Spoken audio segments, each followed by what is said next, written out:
Cougars rely on their defense, limiting opponents to only 59 points a game, and Florida likes to score, averaging 85 points a game. So something has to give. Yeah, something has to give. I know Florida is favored by 1.5 points. Can't score a half point, but that means it's going to be a pretty close game. That's sports reporter Greg Eklund in San Antonio, the site of tonight's men's championship title game. Greg, thanks a lot. You're welcome.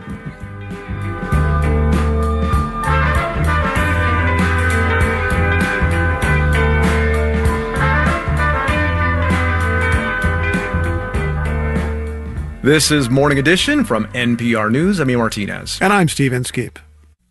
And I'm Michael Hill. It is 6:50. Later on Morning Edition, President Trump is facing all sorts of criticism for his far-reaching tariffs, but not from the head of the United Auto Workers Union. I hear all this outrage about tariffs, but our broken trade system is the issue, and no one's wanted to address that issue. And tariffs are a tool in the toolbox. More from UAW President Shawn Fain. That's in about 15 minutes on WNYC. If you're heading out the door, take us with you. If you don't already have it, get the WNYC app.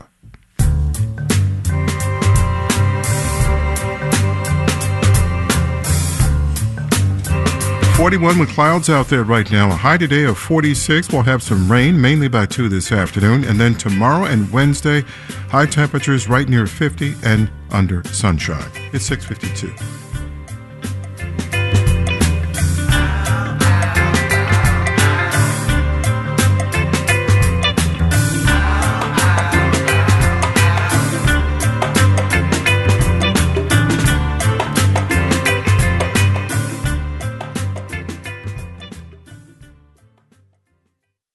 WNYC is supported by the New York Community Trust. For 100 years, New Yorkers have turned to the Trust, creating charitable legacies through their wills to meet changing needs in New York City, Long Island, and Westchester. More at give2.nyc.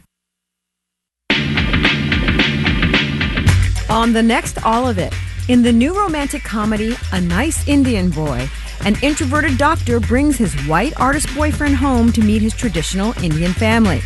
It is very funny and very moving, and will speak to 2 of the stars and the director. Plus, Carrie Coon, fresh off of this season's finale of The White Lotus. I'm Allison Stewart. Join us for All of It, weekdays at noon on WNYC. A weekend pause did not change the down mood on the stock market, given President Trump's tariff shock in the name of boosting U.S. manufacturing.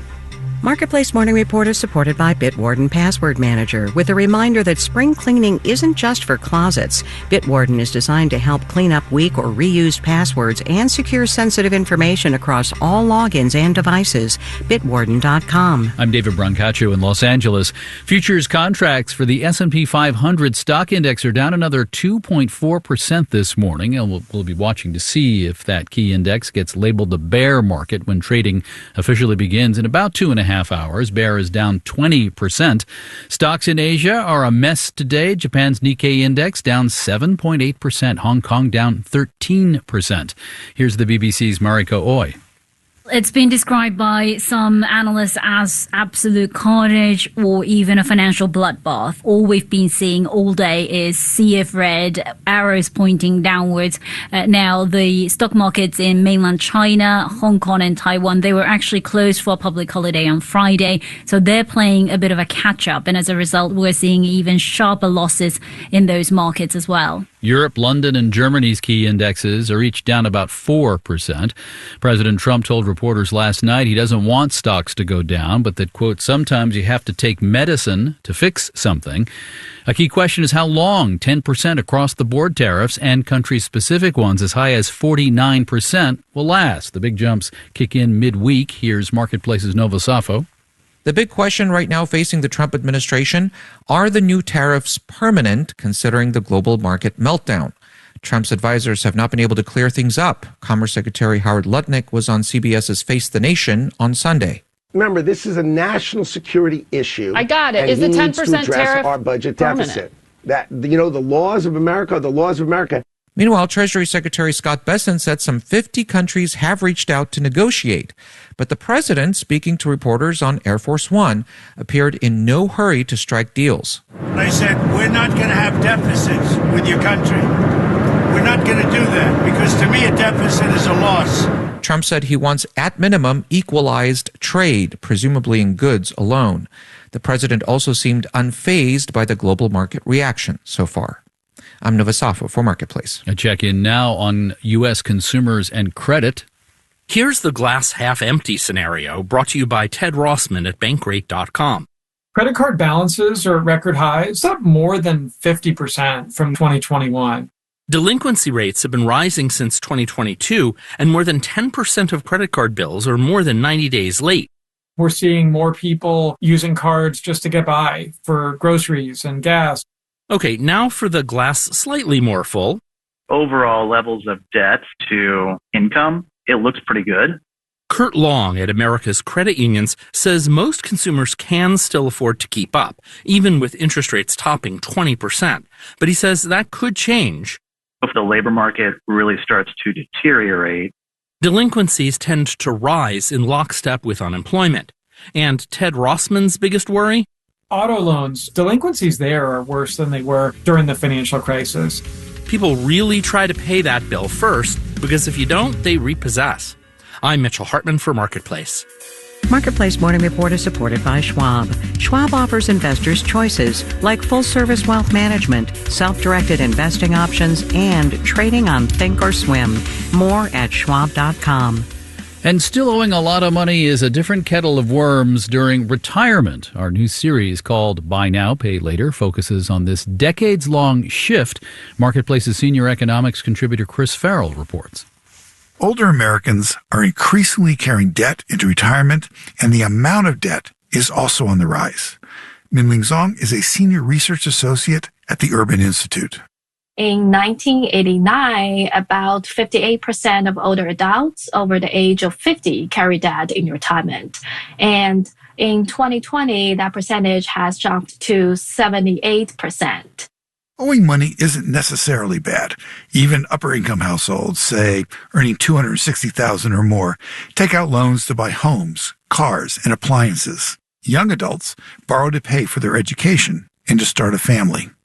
That said, the standard personal finance recommendation is to eliminate debt around retirement. Everyday life at older ages is financially riskier with debt, especially for people of modest means. Yet fewer near retirees and retirees are debt-free. Odette Williamson is senior attorney with the National Consumer Law Center. It has to do with cutback in some safety net provisions. It has to do with increase in expenses, most recently due to inflation. And it has to do with the fact that older adults are aging with just fewer resources. The combination of debt and low savings among older adults is pushing more households into the ranks of the financially precarious. Three major factors are driving the trend. We found that the debt-creating institutions overwhelmed our wealth-creating institutions. Teresa Ghilarducci is a professor of economics at the New School of Social Research. Ghilarducci says the value of home equity for the bottom 90%, measured by wealth, has barely increased over the past 40 years. Lenders made it easier to borrow from home equity, lowered down payment requirements, and similar innovations. People also borrow to pay for the basics of modern life. People were able to also get car loans and other kinds of durable consumer purchases on loans rather than cash. Debt is also the other side of the lack of retirement savings coin. Nearly half of private sector workers and some 2/3 of lower wage workers don't have access to a retirement savings plan at work.